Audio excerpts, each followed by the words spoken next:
Sinilaw si Reyna ng liwanag na tumatama sa kanyang mga mata. Dahan-dahan niyang iminulat ang mga ito at ang una niyang nakita ay isang kisameng hindi pamilyar. Puti, masyadong mataas. Hindi ito ang kisame ng kanyang kwarto. Naramdaman niya ang panlalamig ng kanyang buong katawan. Isang mabigat na braso ang nakapulupot sa kanyang baywang. Naramdaman niya ang mainit na hininga ng isang tao sa kanyang batok. Isang lalaki. Napabalikwas siya ng bangon, halos hindi makahinga. Napahawak siya sa kumot upang takpan ang kanyang sarili at ang kanyang mga mata ay nanlalaki sa takot habang tinitingnan ang katabi niya sa kama. Isang lalaking mahimbing na natutulog, nakatalikod sa kanya. Hindi niya maaninag ang mukha nito, tanging ang malapad na likod at maitim na buhok lamang. Sino siya? Nasaan ako? Anong nangyari? Sunod-sunod na tanong ang pumasok sa kanyang isipan. Ang huli niyang natatandaan ay ang malakas na tugtog sa isang bar. Ang sunod-sunod na lagok ng alak at ang pakiramdam na parang lumulutang siya. Pagkatapos noon, blanko na ang lahat. Napatingin siya sa paligid. Isang mamahaling hotel room. Ang kanyang damit ay nakakalat sa sahig, kasama ng isang pares ng damit panlalaki. Isang matinding hiya at pagsisisi ang bumalot sa kanya. Nanginginig ang kanyang mga kamay habang maingat niyang inaalis ang braso ng lalaki sa kanyang baywang. Bawat galaw niya ay puno ng pag-iingat, takot na magising ito. Hindi pwedeng mangyari ito. Pinulot niya ang kanyang mga damit, nanginginig na isinuot ang mga ito. Hindi niya magawang lingunin ang lalaki. Ayaw niyang makita ang mukha nito. Ayaw niyang magkaroon ng pangalan o pagkakakilanlan ang pagkakamaling ito. Nang makalabas siya ng kwarto at marating ang lobby ng hotel, doon lang siya nakahinga ng maluwag. Ngunit kasabay ng paghingang iyon ay ang pagbagsak ng mga luha sa kanyang mga mata. Mabilis niya itong pinunasan at halos patakbong lumabas ng hotel sa Bicol. Ilang linggo ang lumipas. Sinubukan ni Reyna na kalimutan ang umagang iyon. Ibinuhos niya ang kanyang atensyon sa pagtulong sa kanilang kumpanya, ang Guerrera Corporation, na unti-unti nang nalulunod sa utang. Ngunit ang bawat araw ay isang paalala ng kanilang papalapit na pagbagsak.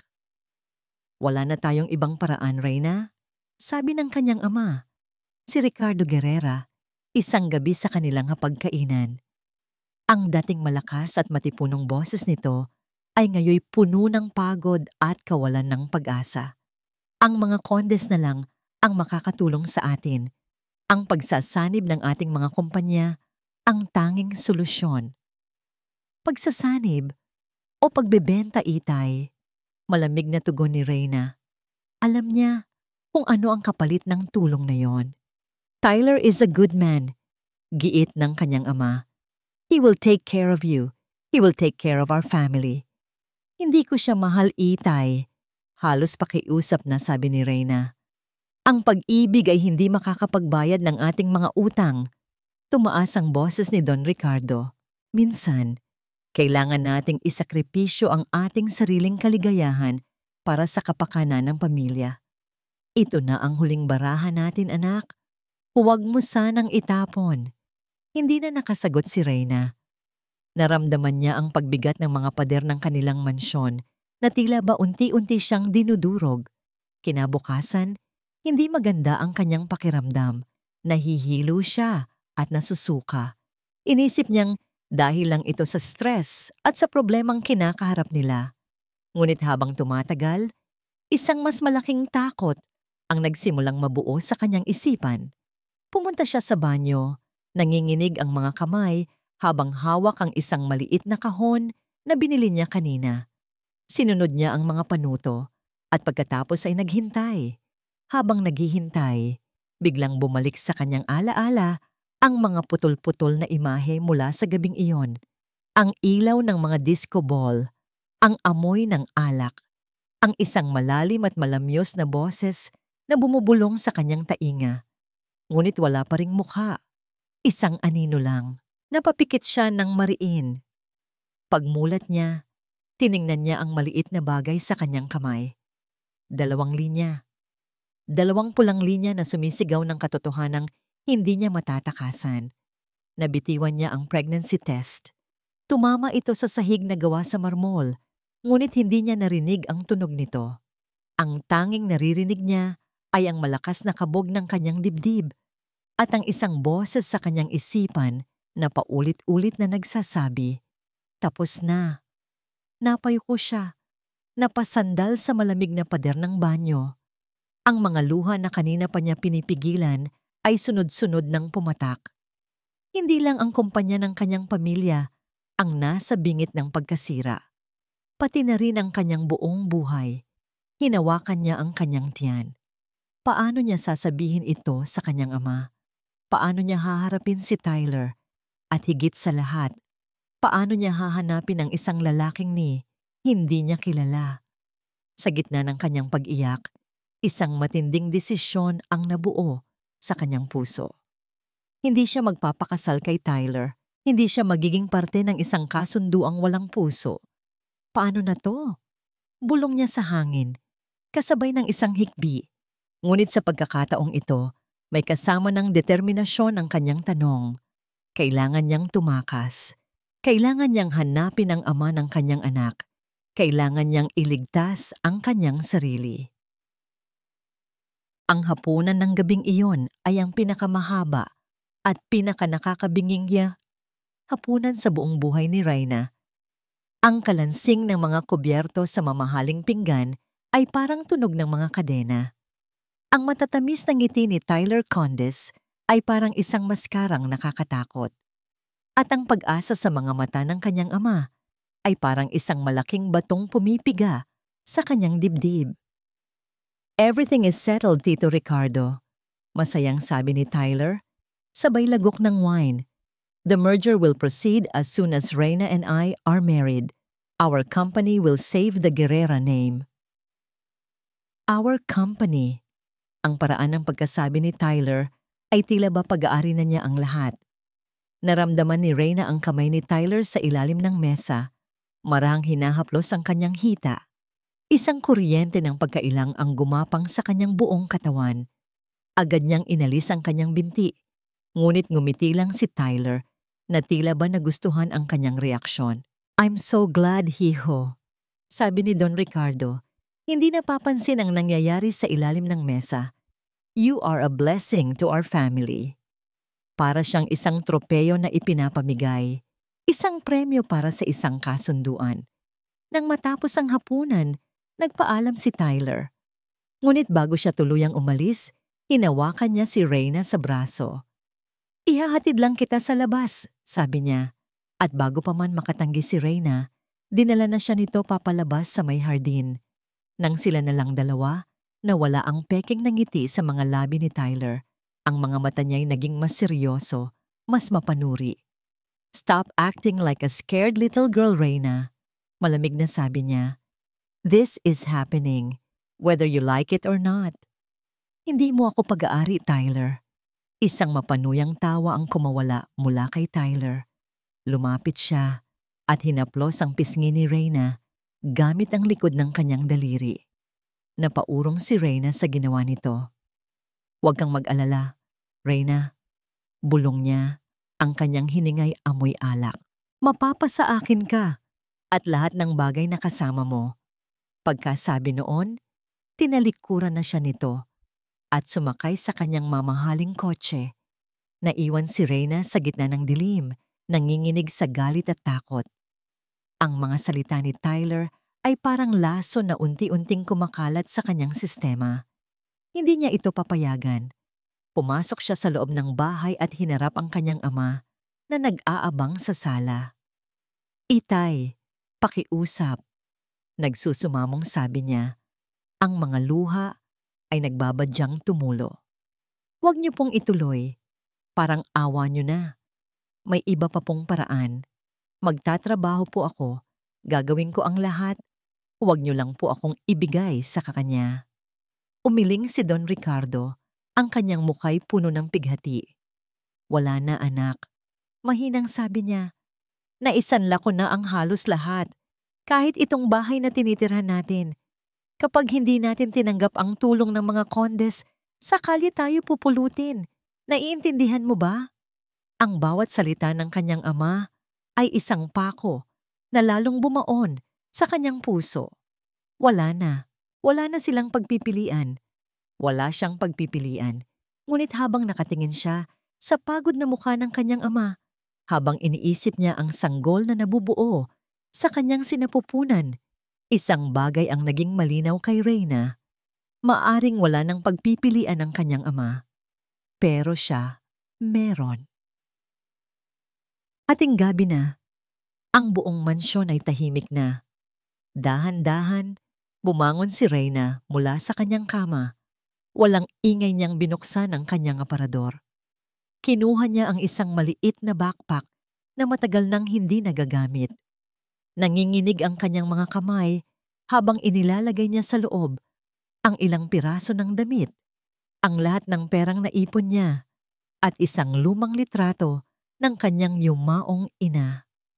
Ito lang ang dadalhin niya sa kanyang bagong buhay. Lumapit siya sa bintana at maingat na sumilip. Nakita niya ang 2 gwardya na naglalakad sa hardin, nag-iikot. Kailangan niyang hintayin ang tamang tiyempo. Bumalik siya sa gitna ng kwarto. Hawak-hawak ang backpack sa kanyang dibdib. Naramdaman niya ang malakas na pagtibok ng kanyang puso. Ito na. Walang atrasan. Humugot siya ng isang malalim na hininga at dahan-dahang lumakad patungo sa pinto ng kanyang silid. Hinawakan niya ang malamig na doorknob. Ang kanyang palad ay pinagpapawisan. Sa labas ng kanyang pinto, narinig niya ang mabibigat na yabag ng isang gwardyang naglalakad sa pasilyo. Huminto ito sandali sa tapat mismo ng kanyang pinto. Napahinto sa paghinga si Reyna. Ito na ang pagkakataon niya. Ang nag-iisang pagkakataon niya para tumakas. Nang mawala na ang mga yabag sa pasilyo, iyon na ang hudyat para kay Reyna. Hindi niya ginamit ang pinto. Masyadong maingay. Sa halip dahan-dahan niyang binuksan ang malaking bintana ng kanyang kwarto na nakaharap sa hardin sa likod bahay. Huminga siya ng malalim. Isinukbit ang backpack sa kanyang likod at maingat na umapak sa pasimano. Ang lamig ng hangin ng gabi ay humaplos sa kanyang balat, kasabay ng kaba na gumagapang sa kanyang dibdib. Isang maliit na puno ng mangga ang malapit sa kanyang bintana. Ito ang kanyang magiging daan pababa. Gamit ang lahat ng kanyang lakas, kumapit siya sa isang matibay na sanga at dahan-dahang ibinaba ang sarili. Naramdaman niya ang gasgas ng balat ng puno sa kanyang mga palad, ngunit hindi niya ito ininda. Nang sa wakas ay tumama ang kanyang mga paa sa malambot na damuhan. Hindi siya nagsayang ng oras. Nakayuko siyang tumakbo sa gilid ng matataas na halaman. Iniiwasan ng mga ilaw na nakapalibot sa mansyon. Ang bawat kaluskos ng mga dahon ay parang sigaw sa kanyang pandinig. Ang bawat anino ay tila isang gwardyang handa siyang hulihin. Nang marating niya ang mataas na pader sa likuran, doon niya nakita ang maliit na bakal na pinto na bihirang gamitin. Ito ang daanan ng mga hardinero. Sa tulong ng isang alambre na matagal na niyang itinago, nanginginig niyang binuksan ang sirang kandado nito. Nang makalabas siya sa kalsada, doon lang siya huminga ng maluwag. Hindi siya lumingon. Nagpatuloy lang siya sa paglalakad sa dilim, palayo sa buhay na kanyang tinalikuran. Sa bus terminal, sumakay si Reyna sa unang bus na paalis, papunta sa isang probinsyang malayo sa kabihasnan, San Isidro. Isang lugar na madalas ikwento sa kanya ng kanyang yumaong yaya. Isang lugar kung saan simple at payapa daw ang buhay. Habang umaandar ang bus, nakadungaw lang siya sa bintana. Ang maniningning na mga ilaw ng Maynila ay unti-unting lumalabo, napapalitan ng kadiliman ng gabi. Bawat kilometrong lumalayo siya ay katumbas ng isang patak ng luhang kumakawala sa kanyang mga mata. Isang luha para sa kanyang ama, na kanyang iniwan. Isang luha para sa takot sa hinaharap at isang luha para sa kalayaang ngayon niya lang natikman. Napahawak siya sa kanyang tiyan. "Tayo na, baby," bulong niya. "Magsisimula tayo ulit. Tayong dalawa lang." Pagdating ng umaga, narating niya ang terminal ng San Isidro. Bumaba siya ng bus, dala ang kanyang backpack at ang pag-asang dala-dala nito.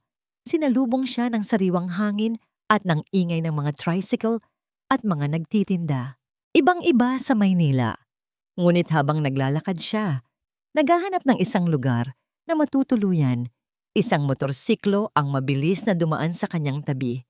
Isang malakas na hila ang naramdaman niya sa kanyang balikat. Bago pa siya makasigaw, natangay na ang kanyang backpack.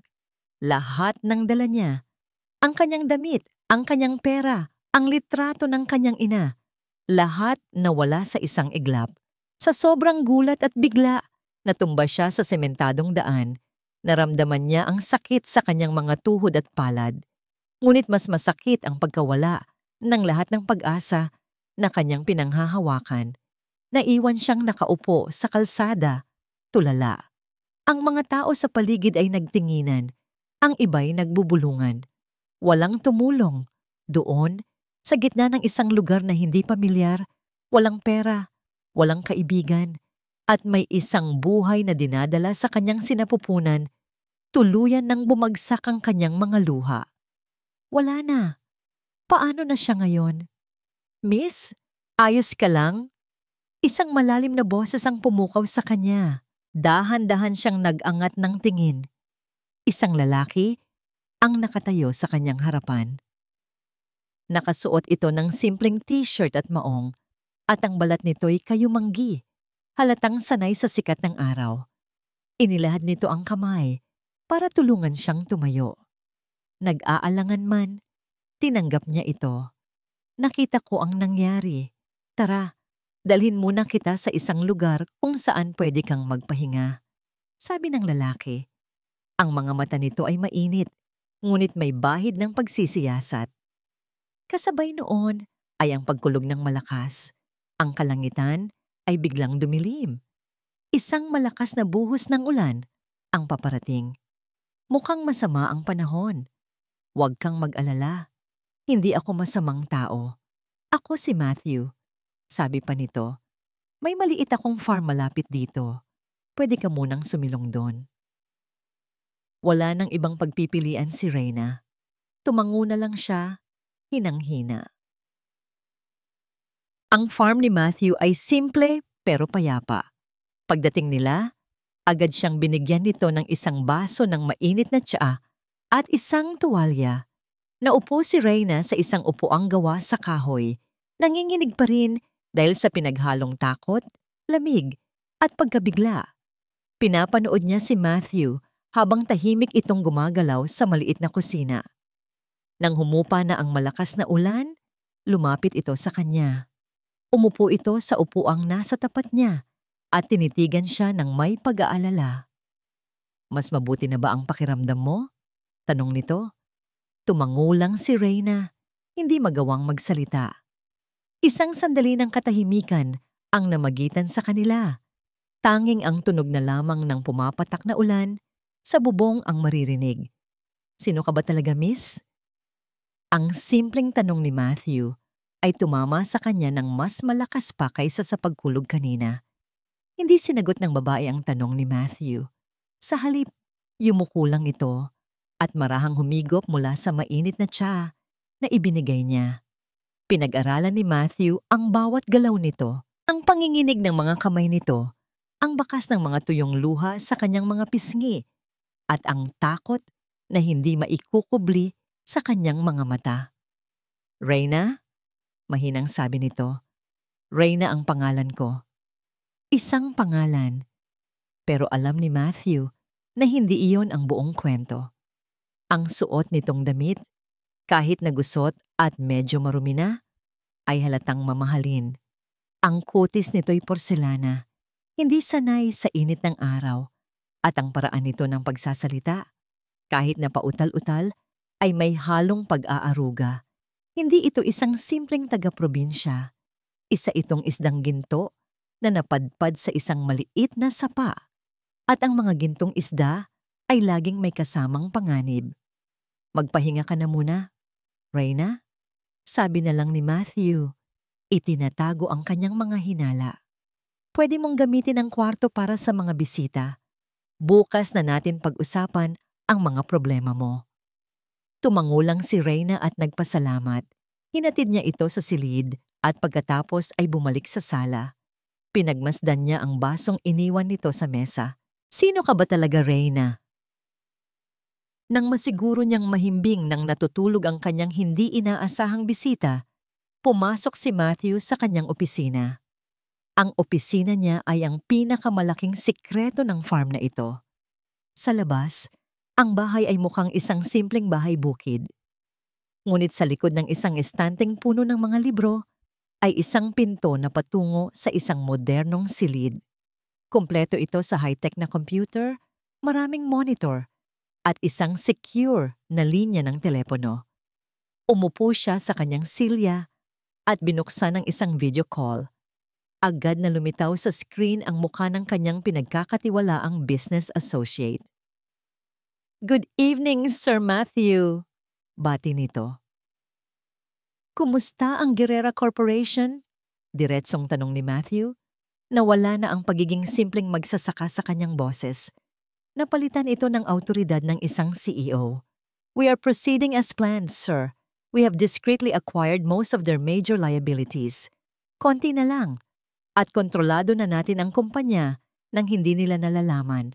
They will think it's a different corporation saving them. Good. Keep it that way. Ayokong malaman ni Numan na ako ang nasa likod nito." Pagkatapos ng tawag, napasandal si Matthew sa kanyang silya at napapikit. Ang pagtulong sa Guerrera Corporation ay isang personal na bagay para sa kanya. Utang na loob niya ito sa yumaong ina ni Reyna, na minsan ay tumulong sa kanyang pamilya noong sila ang nasa ibaba. Ngunit ginagawa niya ito sa paraang hindi siya makikilala. Ayaw na niyang bumalik sa magulong mundo ng korporasyon, ang mundong minsan nang sumira sa kanya. Tumayo siya at lumabas ng opisina. Napadaan siya sa sala at nakita niya si Reyna. Nakatulog na pala ito sa sofa. Nakabaluktot ito na parang isang batang takot na takot. Habang pinagmamasdan niya ang maamong mukha nito, isang pamilyar na pakiramdam ang bumalot sa kanya. Para niya itong nakita dati. Hindi niya lang matukoy kung saan at kailan. Naramdaman niya ang isang hindi maipaliwanag na pagnanasang protektahan ito. "Mal." Kinabukasan, habang nililinis ni Matthew ang kanyang sasakyan, bumalik sa kanyang isipan ang gabing iyon. Ang gabi kung kailan siya naglasing dahil sa pagkakatuklas na niloloko siya ng kanyang business partner at ng dati niyang kasintahan.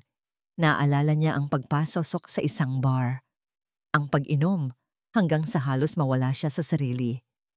At naaalala niya ang isang babae. Isang babaeng may malambot na buhok na amoy sampagwita. Hindi niya matandaan ang mukha nito, pero tandang-tanda niya ang pakiramdam ng kamay nito sa kanyang pisngi at ang malamyos nitong boses. Nang umagang magising siyang mag-isa sa hotel, inisip niyang panaginip lang ang lahat. Ngunit may isang bagay na nagpapatunay na totoo iyon. Habang inaalis niya ang floor matting ng kanyang sasakyan, isang maliit na bagay ang kumislap. Dinampot niya ito. Isang maliit na hikaw na perlas. Alam niyang sa babae iyon. Itinago niya ito sa kanyang pitaka. Ito lang ang tanging alaala niya mula sa gabing iyon at sa babaeng hindi niya na muling nakita. Biglang tumunog ang kanyang cellphone.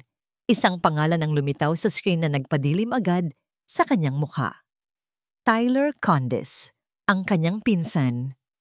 "Hello!" Walang ganang sagot ni Matthew. "Kuya, musta na?" Isang mayabang na boses ang sumagot mula sa kabilang linya. "May good news ako sa'yo. Para naman hindi ka laging malungkot diyan sa bukid mo." Hindi sumagot si Matthew.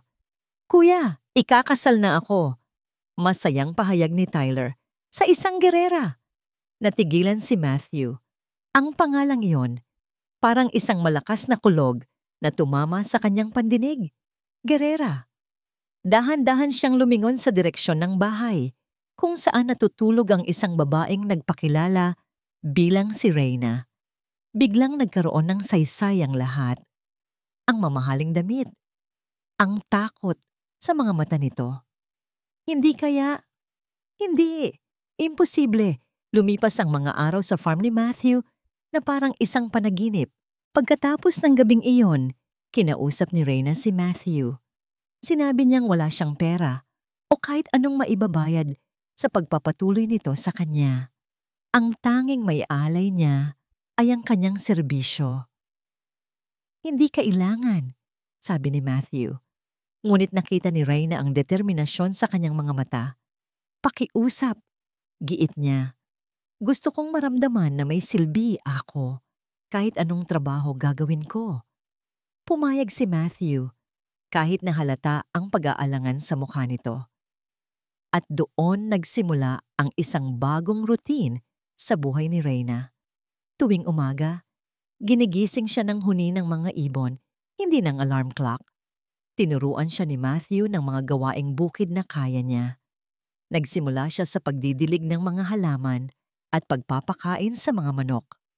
Noong una, palagi siyang natatapilok sa maputik na lupa at ang kanyang mga kamay, na sanay sa malambot na bagay, ay nagkaroon ng kalyo. Ngunit sa bawat araw na lumilipas, mas natututunan niya ang ritmo ng buhay sa probinsya. At sa bawat araw na yon, mas nakikilala niya si Matthew. Isang hapon, habang tinuturuan siya nito kung paano alagaan ang isang maliit na taniman ng gulay, nagkadikit ang kanilang mga kamay habang pareho nilang inaabot ang isang pala. Isang simpleng dampi lang iyon, ngunit para kay Reyna, parang 1,000 boltahe ng kuryente ang dumaloy sa kanyang buong katawan.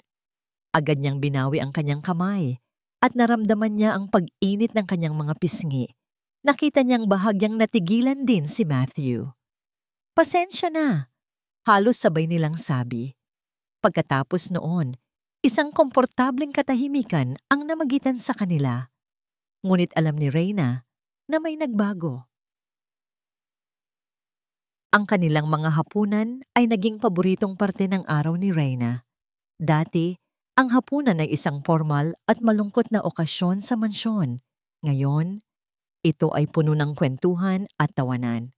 Nagkwekwento sila tungkol sa mga simpleng bagay, mga paboritong pagkain, mga nakakatawang karanasan nung bata pa. Napansin ni Reyna na si Matthew ay isang mabuting tagapakinig. Kapag siya ang nagsasalita, ramdam niyang buong atensyon nito ay nasa kanya. Walang paghuhusga, walang pagkainip. Pakiramdam niya, sa unang pagkakataon sa buong buhay niya, may isang taong nakikinig talaga sa kanya. Hindi sa pangalang Gerera na nakakabit sa kanya. Isang umaga, bigla na lang siyang nakaramdam ng matinding pagkahilo at pagsusuka. Morning sickness. Agad siyang dinaluhan ni Matthew. Ang mukha nito'y puno ng pag-aalala. Buong araw siyang inalagaan nito. Ipinagluto siya ng mainit na sabaw, kinumutan, at hindi umalis sa kanyang tabi hanggang sa masiguro nitong maayos na ang kanyang pakiramdam. Walang tanong, walang pangungutya. Tanging puro pag-aalaga. Nang gabing iyon, habang nakaupo sila sa labas ng bahay at pinagmamasdan ng libu-libong bituin sa kalangitan, nilapitan siya ni Matthew at ipinatong sa kanyang mga balikat ang jacket nito. Malamig dito, simpleng sabi nito. Salamat, sagot ni Reyna habang sinisinghot ang amoy ni Matthew na naiwan sa jacket. Amoy ng lupa, sariwang hangin at kaligtasan. Tinitigan siya ni Matthew at sa ilalim ng liwanag ng buwan, nakita ni Reyna ang isang emosyon sa mga mata nito na hindi niya pa nakikita dati. Isang bagay na malambot at totoo. Mukha kang payapa dito, sabi ni Matthew sa isang mahinang boses. Ang mga salitang yon ay tumagos sa puso ni Reyna dahil totoo. Sa kabila ng lahat ng problema, sa kabila ng kawalan ng kasiguraduhan, sa lugar na ito, sa tabi ng lalaking ito, nakahanap siya ng kapayapaan. Isang munting kaligayahan ang nagsimulang sumibol sa kanyang puso. Isang bagay na akala niya ay hindi na niya muling mararamdaman. Ngunit ang mga payapang sandali ay sadyang madaling sirain. Isang ingay ng makina ang pumunit sa katahimikan ng gabi. Mula sa madilim na daan, isang pares ng matitingkad na ilaw ang papalapit. Isang mamahaling itim na kotse ang huminto sa tapat mismo ng bahay bukid. Bumukas ang pinto nito. At mula sa loob ay lumabas si Tyler Condes. Suot ang isang nangiting puno ng tagumpay. Tumingin ito ng diretso kay Reyna at ang mga mata nito'y nagliliyab sa pananabik. "Nahanap din kita," sabi nito. Ang bawat salita ay isang banta. "Aking takas na fiancé." Naramdaman ni Reyna na nanigas ang buong katawan niya. Ang jacket ni Matthew, na kanina lang ay nagbibigay sa kanya ng init at seguridad, ay tila naging isang mabigat na balabal. Ang kapayapaang naramdaman niya ay biglang naglaho na parang bula, at ang pamilyar na takot ay muling gumapang sa kanyang dibdib. Bago pa man siya makagalaw, mabilis na humakbang si Matthew, bahagyang itinago si Reyna sa kanyang likuran. Ang kaninang malambot na ekspresyon nito ay napalitan ng isang malamig at maprotektang anyo. "Tyler?" Mariing sabi ni Matthew. Ang paraan ng pagbigkas niya sa pangalan ay nagpapahiwatig ng matagal nang hindi pagkakaunawaan. Isang ngiti ng pagkagulat at pang-iinis ang sumilay sa mga labi ni Tyler nang makita kung sino ang kasama ni Reyna. "Kuya Matthew!" "What a surprise! Anong ginagawa mo dito kasama ang fiancé ko?" Ang pagdidiin niya sa salitang fiancé ay parang isang sampal kay Reyna. "Bisita ko siya," simpleng sagot ni Matthew. Ang kanyang mga mata ay hindi umaalis kay Tyler. "Bisita?" Tumawa si Tyler, isang tawang walang saya. "Halika na, Reyna. Uuwi na tayo. Tapos na ang paglalaro mo." Humakbang si Tyler papalapit at akmang hahawakan ng braso ni Reyna, ngunit mabilis na hinarang ni Matthew ang daan nito. Ang tensyon sa pagitan ng dalawang magpinsan ay halos nahihipo sa hangin. "Huwag mo siyang hawakan." Mahinahon, ngunit may bigat na utos ni Matthew. Sa pag-urong ni Reyna, nahawi ang ilang hibla ng kanyang buhok. Isang maliit na perlas na hikaw ang kumislap sa liwanag ng buwan. Natigilan si Tyler. Ang kanyang mga mata ay nanatili sa hikaw. Naalala niya ang isang kaparehong hikaw na nakita niya sa sahig ng hotel room kinabukasan matapos ang party na inorganisa niya. Ang kwarto kung saan dinala ng kanyang Kuya Matthew ang isang babae. Isang halos hindi mahahalata na ngisi ang gumuhit sa kanyang mga labi bago ito agad na nawala. Biglang nagbago ang kanyang diskarte. "Reyna," malumanay niyang sabi, na tila ba isang nag-aalalang kasintahan. "Mag-usap tayo. Tayo lang. I'm here to help." Tumingin si Reyna kay Matthew, naghahanap ng sagot. Tumango si Matthew, na tila nagsasabing hindi siya aalis sa kanyang tabi.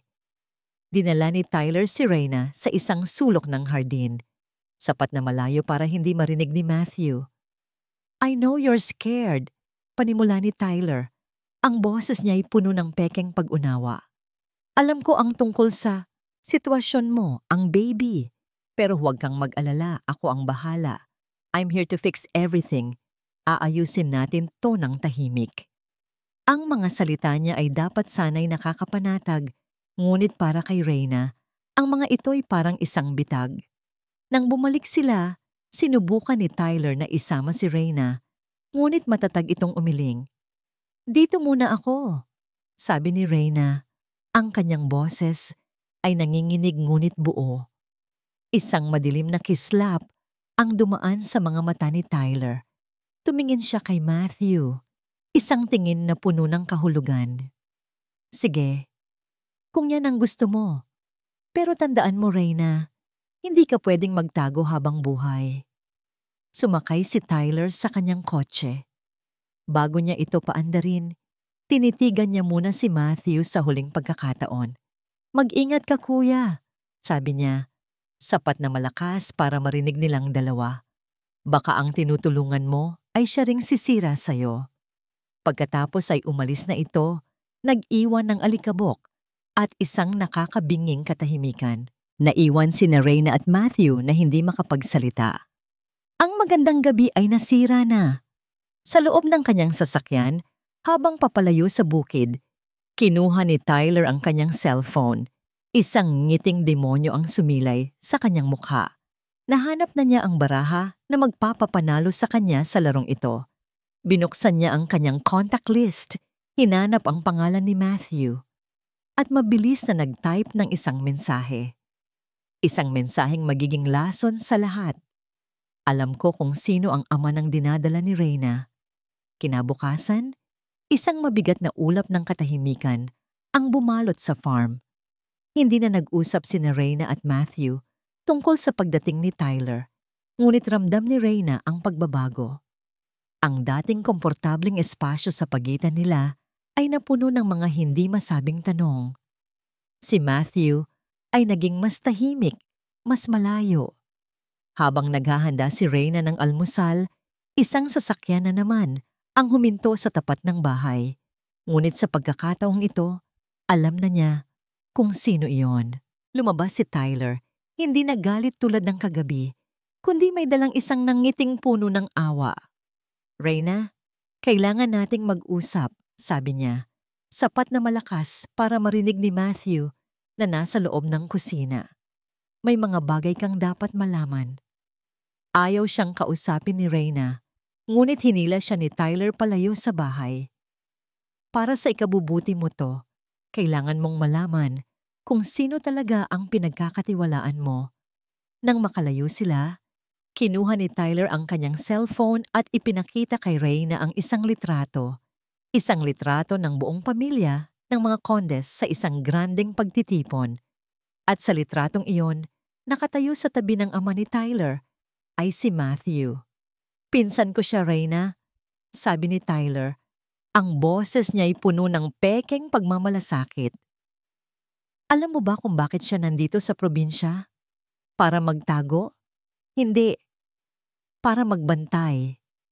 Ano ang ibig mong sabihin? Nanginginig na tanong ni Reyna. Kahit na nagsisimula nang mabuo sa kanyang isipan ang isang nakakatakot na konklusyon. Nang malaman ng pamilya namin na tumakas ka, inutusan nila si Matthew na hanapin at bantayan ka para siguraduhing hindi ka makakalayo bago ang kasal. Malumanay na paliwanag ni Tyler. Lahat ng ito, Reyna. Lahat ng kabaitan niya. Parte lang ng isang plano. Parang isang suntok sa sikmura ang naramdaman ni Reyna. Hindi maari. Nagsisinungaling ka, sabi niya. Ngunit ang kanyang boses ay walang lakas. Bakit naman ako magsisinungaling? Tanong ni Tyler. Siya si Matthew.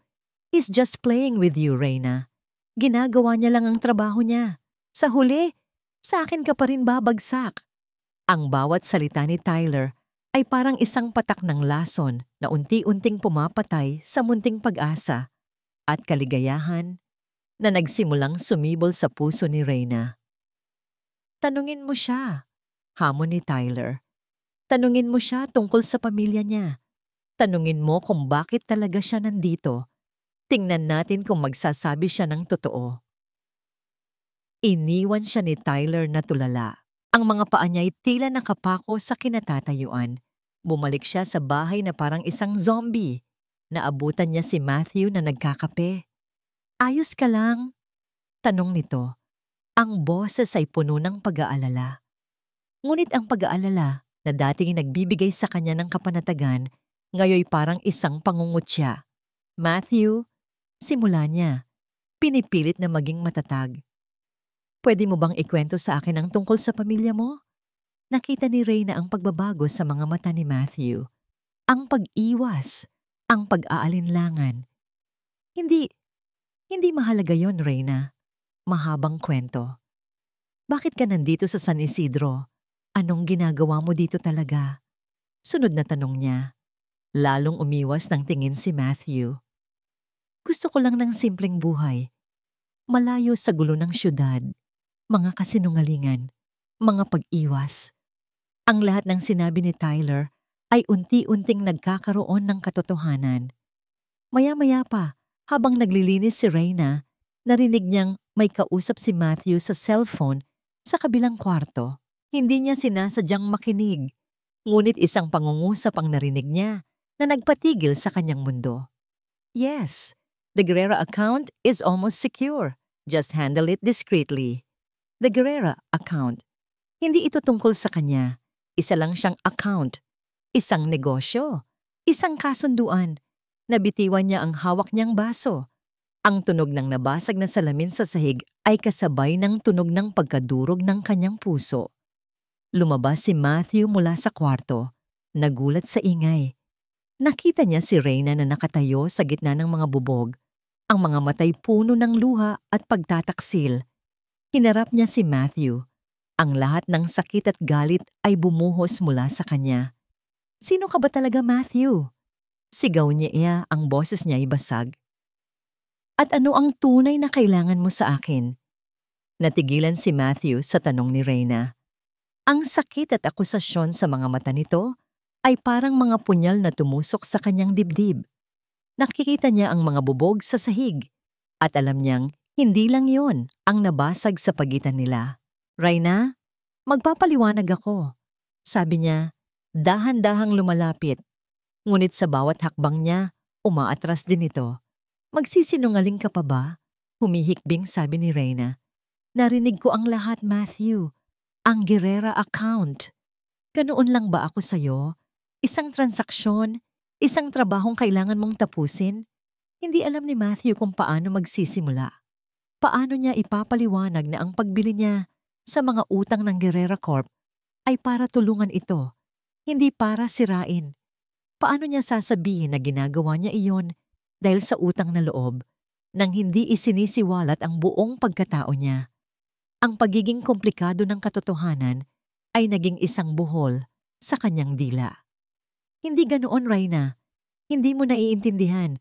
Iyon lang ang lumabas sa kanyang bibig. Mga salitang walang saysay. Mga salitang nagpatunay lang sa mga hinala nito. Habang nasa gitna sila ng komprontasyon, muling dumating si Tyler.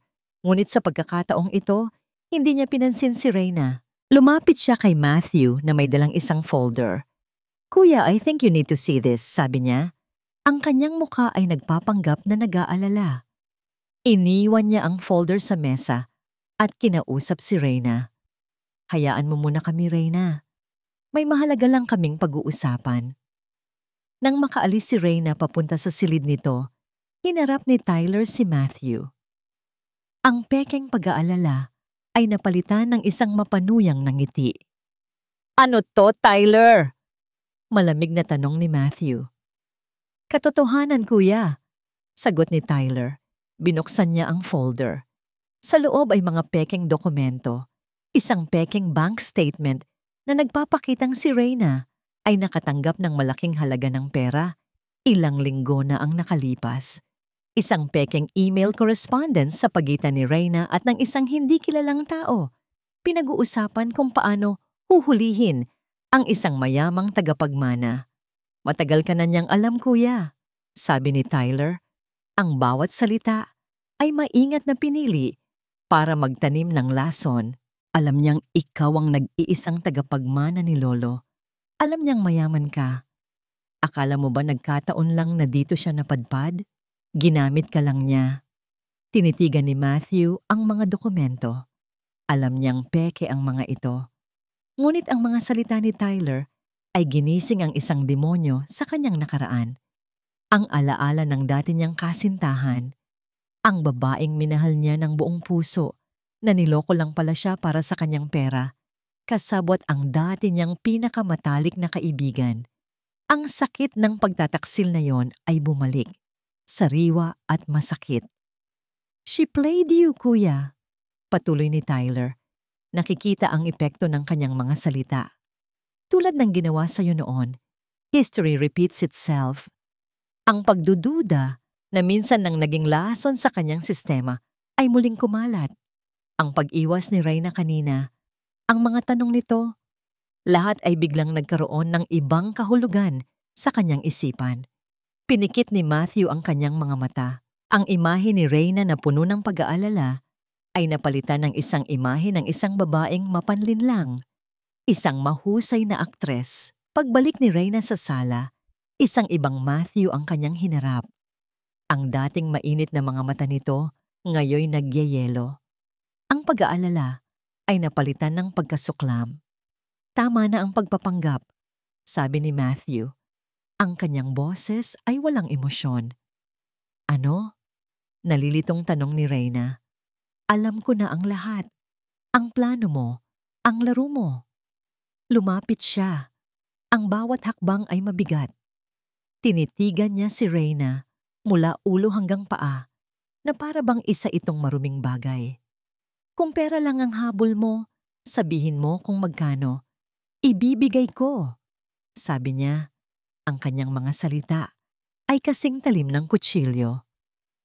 Just stop this pathetic act. Ang bawat salitang binitiwan niya ay isang ganti para sa sakit ng nakaraan.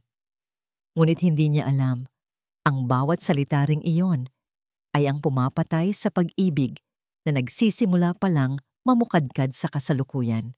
Ang mga salita ni Matthew ay tumama kay Reyna nang mas masakit pa kaysa sa isang sampal. Pathetic act?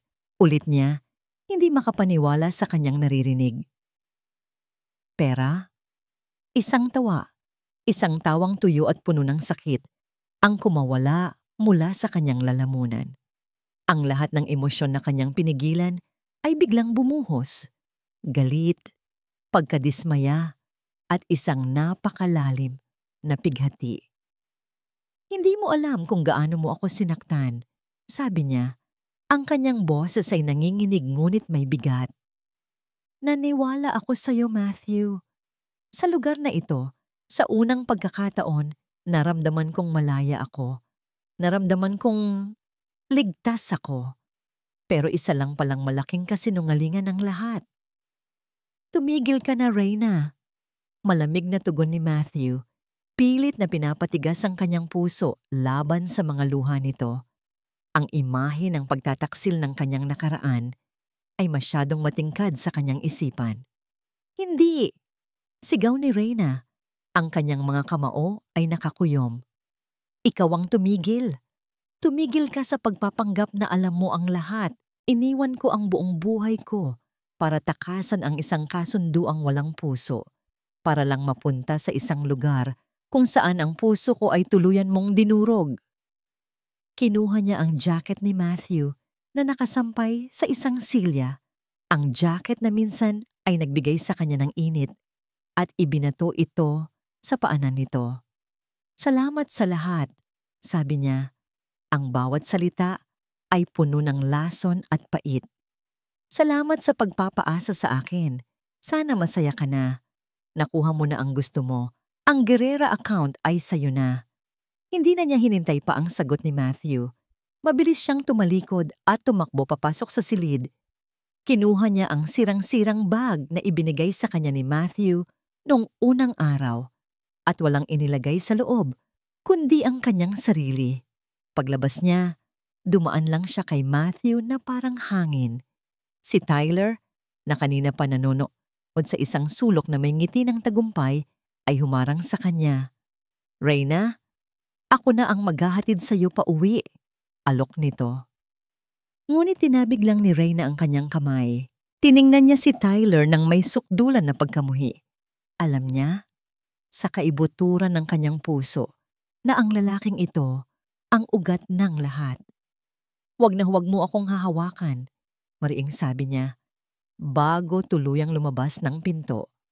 Malakas ang buhos ng ulan, katulad noong araw na dumating siya. Ngunit ngayon, wala nang mainit na yakap o tasa ng tsaa na naghihintay, tanginging ang malamig na hangin at ang walang katapusang agos ng ulan na sumasabay sa kanyang mga luha. Hindi niya alam kung saan siya pupunta. Ang alam niya lang, kailangan niyang umalis. Palayo kay Matthew. Palayo sa lahat. Nagsimula siyang maglakad sa maputik na daan. Walang direksyon. Bawat hakbang ay mabigat. Bawat patak ng ulan ay isang paalala ng kanyang kabiguan. Sa wakas, pagod at basang-basa, narating niya ang kalsada. May isang bus na huminto. Sumakay siya nang hindi tinitingnan kung saan ito papunta. Nang makaupo siya sa loob, napahawak siya sa kanyang tiyan. Ang munting buhay sa loob niya ang tanging natitira sa kanya. Ngunit ngayon, parang isa na rin itong pabigat. Paano niya bubuhayin ang kanyang anak ng mag-isa? Kinuha niya ang kanyang cellphone, ang tanging gamit na hindi nakuha sa kanya. Nakita niya ang pangalan ng kanyang ama. Sa pagitan ng mga hikbi, tinawagan niya ito. "Itay," sabi niya, ang kanyang boses ay halos hindi marinig. "Reyna, nasaan ka anak? Ligtas ka ba?" Isang nag-aalalang boses ang sumagot. Hindi na napigilan ni Reyna ang kanyang pag-iyak. "Itay, uuwi na po ako," sabi niya sa isang boses na walang buhay, walang pag-asa, isang mahabang katahimikan. "Payag na po ako." Sa kasal. Pagkatapos ng tawag, ibinaba niya ang telepono. Nakatingin lang siya sa bintana, sa mga patak ng ulan na dumadaloy sa salamin, ngunit wala siyang makita. Ang mundo niya'y blanko. Ang puso niya'y wasak. Hinaplos niya ang kanyang tiyan. Isang huling pakiusap. Isang huling pagsuko. "Sorry, baby." Bulong niya. "Sinubukan ni Mommy." Ang biyahe pabalik sa Maynila ay isang mahabang, blangkong paglalakbay para kay Reyna. Nakasandal lang ang kanyang ulo sa malamig na salamin ng bintana ng bus. Ang kanyang mga mata ay nakatitig sa daan, ngunit ang kanyang isip ay lumilipad. Isang pamilyar na kanta ang biglang tumugtog sa radyo ng bus. Isang malungkot na balad tungkol sa isang gabing pag-ibig. At sa ilalim ng mga bituin, ang ating mga puso ay naging isa. Biglang may kumirot sa isipan ni Reyna, isang alaala, masyadong malabo, ngunit nandoon. Ang boses ng lalaki sa madilim na silid, kumakanta. Ibinubulong nito ang mismong linyang iyon sa kanyang tainga.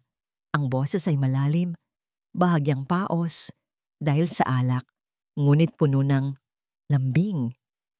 Isang lambing na hindi niya kailanman narinig sa boses ni Matthew nang magalit ito. Napapikit si Reyna. Pilit na hinuhukay ang alaala. Ang boses na yon, hindi ito ang malamig at mapanghusgang boses ni Matthew kanina. Ibang-iba, may mali. Ang simpleng kaisipang yon ay parang isang maliit na kandila sa gitna ng kadiliman.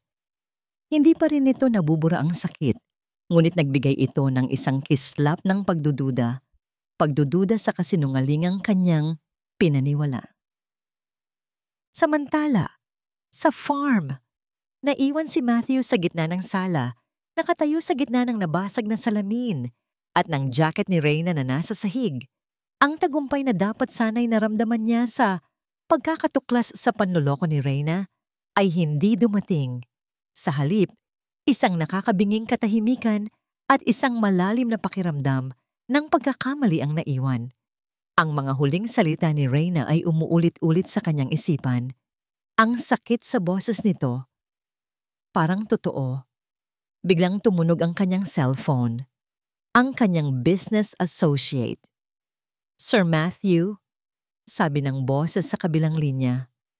"I just wanted to report. We've successfully taken over the final debt from Guerrera Corp. It was from a shell company under Mr. Condes's name.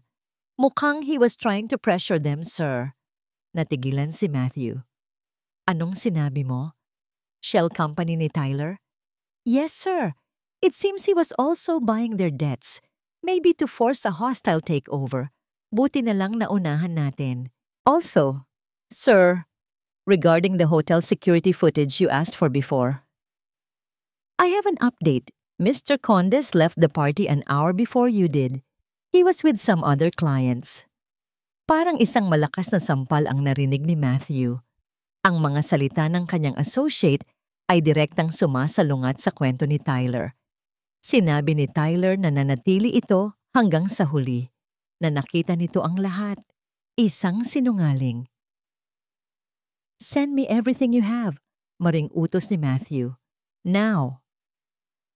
Ilang minuto lang, dumating ang email, mga dokumento, mga timeline, at isang video file. Binuksan niya ang video. Kuha ito mula sa CCTV ng elevator ng hotel noong gabing iyon. Nakita niya ang kanyang sarili, halatang lasing. Inaakay ang isang babae papasok. Nakatalikod ang babae, ngunit ang buhok nito, ang tindig, pamilyar, at ang suot nitong damit. Isang simpleng bestida na kulay krema. Ang mismong bestida na suot ni Reyna nung unang araw na dumating ito sa farm. Ang bestidang gusot at bahagyang naputikan, napahawak si Matthew sa kanyang bibig. Ang paghinga niya'y naging mabigat. Bumalik sa kanyang isipan ang lahat. Ang amoy ng sampagita sa buhok nito, ang pakiramdam ng kamay nito sa kanyang pisngi, ang hikaw na perlas, lahat ay nagtutugma. Si Reyna, siya ang babae sa gabing iyon, at ang anak na dinadala nito. Ang katotohanan ay bumagsak sa kanya na parang isang toneladang bato. Hindi siya niloko ni Reyna, si Tyler. Si Tyler ang nagsinungaling sa kanilang lahat. Isang malakas na sigaw ng pagsisisi at galit ang kumawala mula sa lalamunan ni Matthew. Itinapon niya ang folder ng mga pekeng ebidensya ni Tyler sa pader. Hindi maaari. Hindi siya nagsayang ng oras. Kinuha niya ang susi ng kanyang pickup truck at tumakbo palabas. Kailangan niyang habulin si Reyna. Kailangan niyang itama ang kanyang pagkakamali. Kailangan niyang bawiin ang babaeng mahal niya.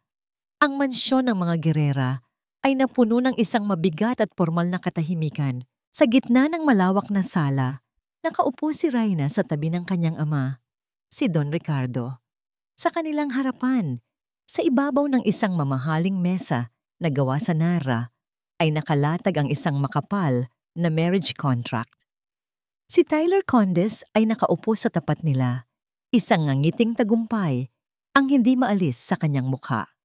Si Reyna ay parang isang manika na walang buhay. Ang kanyang mga mata ay walang kislap. Ang kanyang mga galaw ay mabagal. Kinuha niya ang ballpen na inabot sa kanya ng abogado. Ang dulo nito ay nanginginig habang inilalapit niya sa papel. Ito na, ang katapusan ng kanyang kalayaan. Ang katapusan ng kanyang mga pangarap. Huwag! Isang malakas na sigaw mula sa pinto ang pumunit sa katahimikan. Lahat sila ay napalingon. Nakatayo doon si Matthew, hingal na hingal. Ang kanyang damit ay bahagyang basa pa mula sa ulan. Ang kanyang mga mata ay nakatuon lamang sa isang tao, kay Reyna. "Matthew?" Gulat na tanong ni Don Ricardo. "Kuya, anong ginagawa mo dito?" Kunot noong tanong ni Tyler. Ang ngiti sa kanyang muka ay biglang naglaho. Hindi sila pinansin ni Matthew. Naglakad siya papalapit sa mesa. Ang kanyang mga mata ay puno ng pagsisisi at pagmamakaawa habang nakatingin kay Reyna. "Reyna, pakiusap. Huwag mong gawin to. Umalis ka na." Walang emosyong sabi ni Reyna. Hindi makatingin. Nang diretso sa kanya. "Masyado pang masakit.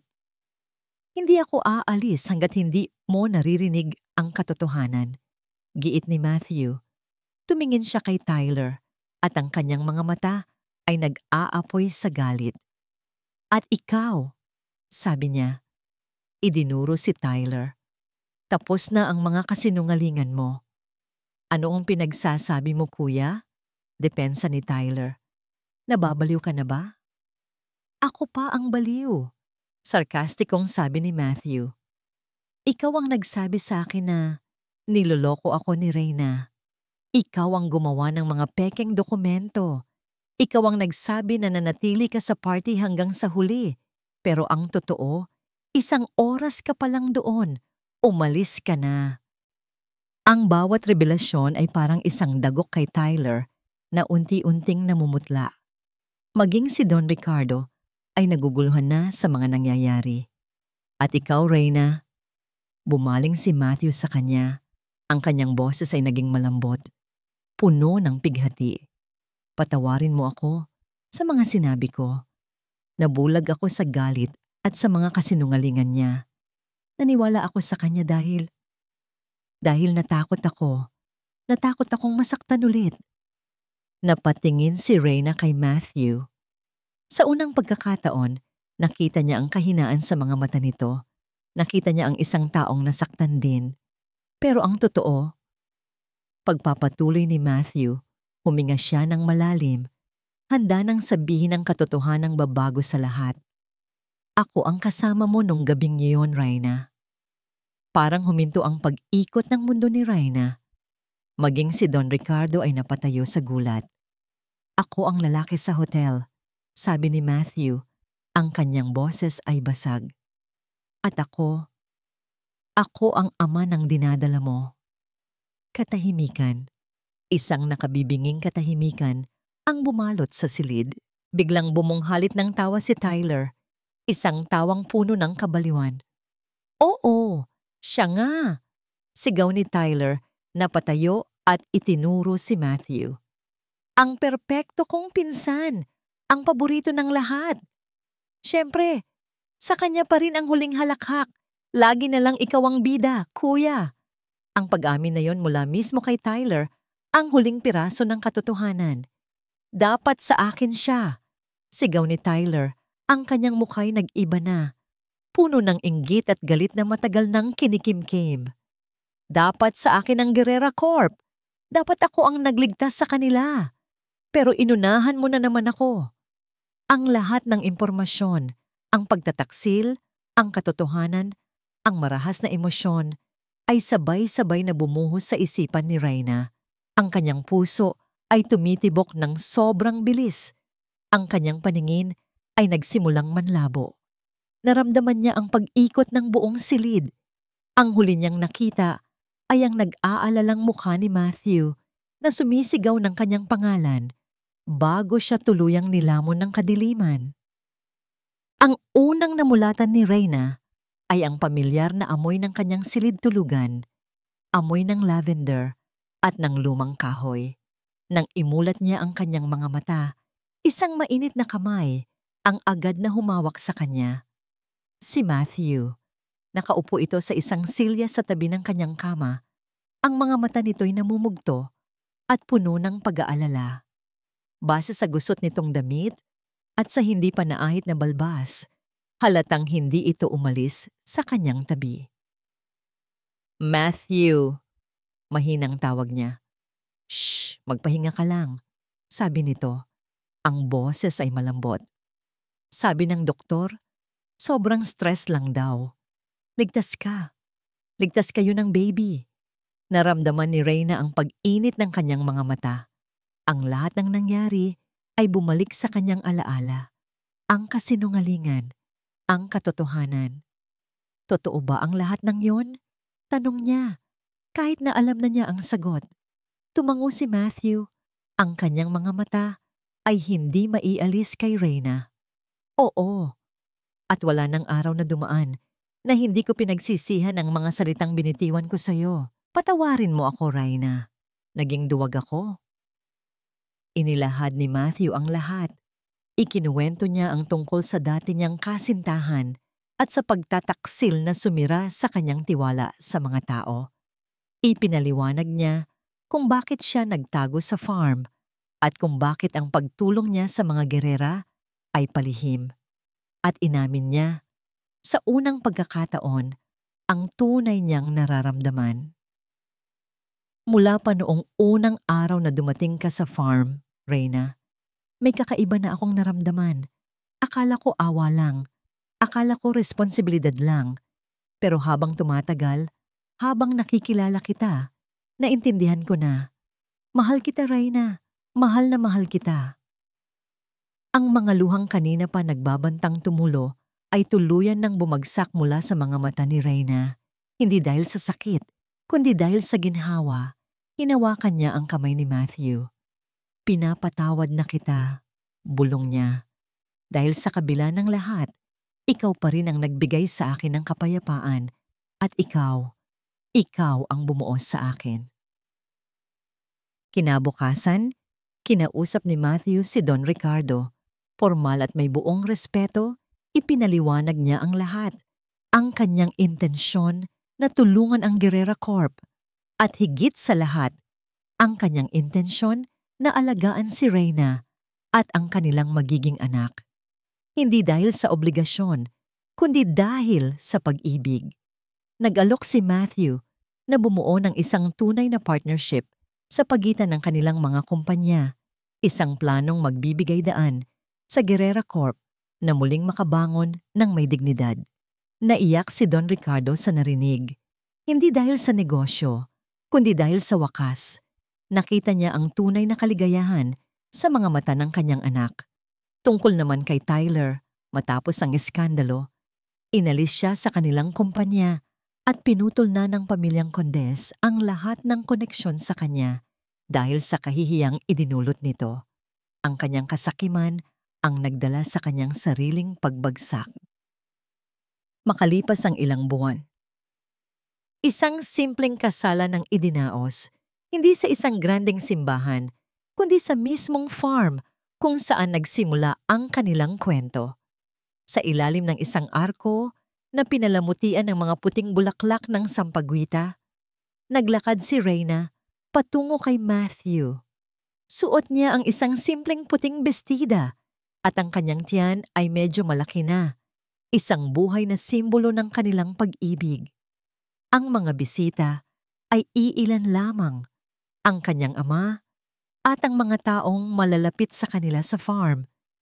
Ito ay isang selebrasyong tahimik, taos puso, at puno ng kahulugan. Nang magkaharap sila, hinawakan ni Matthew ang kanyang mga kamay. Ikaw ang naging bagyo sa payapa kong mundo. Nakangiting sabi ni Matthew, pero ikaw din ang naging bahaghari pagkatapos ng ulan. At ikaw, sagot ni Reyna, habang pinipigilan ang luha ng kaligayahan, ikaw ang naging kanlungan ko sa gitna ng bagyo. Nang maghalikan sila, ang hiyawan ng iilang bisita ay naging musika sa kanilang pandinig. Wow! Isang hapon, ilang buwan pagkatapos ng kasal, magkatabing nakaupo sina Reyna at Matthew sa damuhan, pinapanood ang ginintuang paglubog ng araw sa mga bukirin. Ang malaking tiyan ni Reyna ay nakapatong sa kanyang kandungan. Ano kaya ang ipapangalan natin sa kanya? Tanong ni Reyna habang hinahaplos ang kanyang tiyan. Ngumiti si Matthew at inakbayan siya. Gusto ko, isang pangalan na nagsisimbolo ng pag-asa. Nag-isip si Reyna, tumingin siya sa paligid, sa luntiang bukid, sa mapayapang kalangitan, at sa lalaking katabi niya. Ang lahat ng sakit at paghihirap ay tila isang malayong alaala na lamang. Ang lahat ng pira-pirasong bahagi ng kanilang buhay ay sa wakas ay nabuo. Sa wakas, sa gitna ng mga nasirang pangako at mga nabuong kasinungalingan, natagpuan nila hindi lang ang katotohanan, kundi ang isang pamilya. At iyon, para sa kanila, ang tunay na simula. Donate.